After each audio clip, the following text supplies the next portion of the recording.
Hi, this is Brian. Welcome back to another Heroic Plus One. In our last Plus One, we chatted about my sunrise trail walk workout and how I interrupted it to capture some act wisdom after walking through a spider web. Now I'm typing this Plus One from the steps of the deck for the tiny house we have in our property where Nama stays when she visits.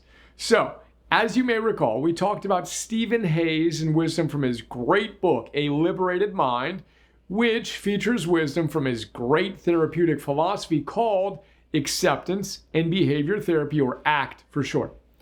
As we discussed, Stephen tells us that we don't want to get stuck in the process of trying to change our thoughts. Research shows that when we do that, we tend to get entangled in those thought patterns like the spider web. He tells us that one of the limitations of cognitive behavioral therapy, or CBT, is that changing your cognition or thoughts just doesn't work that well.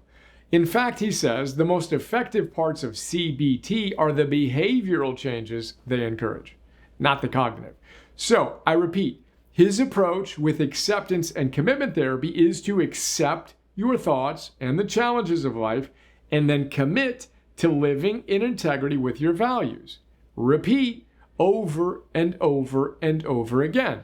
And in the process, you'll create a life of deeper and deeper meaning and joy.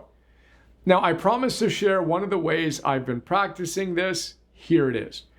When the voice in my head starts talking, I'm having fun simply noticing it, always the most important first step, so we don't get caught up in it, then simply labeling whatever it is that I'm thinking about.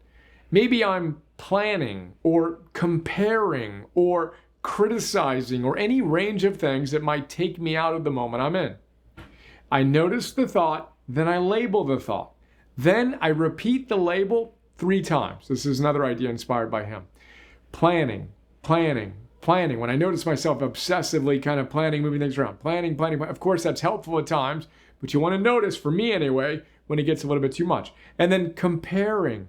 I defuse from the thought when I label it and then repeat it a few times. Criticizing. That arises. Stephen tells us that when we take a super simple action like that, we defuse from the thoughts in our minds that tend to take us out of the present moment. By assuming that observer perspective, we avoid getting stuck in the typically negative thought loop and get back into living fully in the present moment.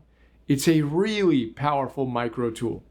Check out our notes on Stephen's Get Out of Your Mind and Into Your Life, along with Russ Harris's The Happiness Trap and The Confidence Gap for more practical ideas. And for now, let's remember that we want to accept whatever's going on in our lives and our minds, then commit to doing what we know is best.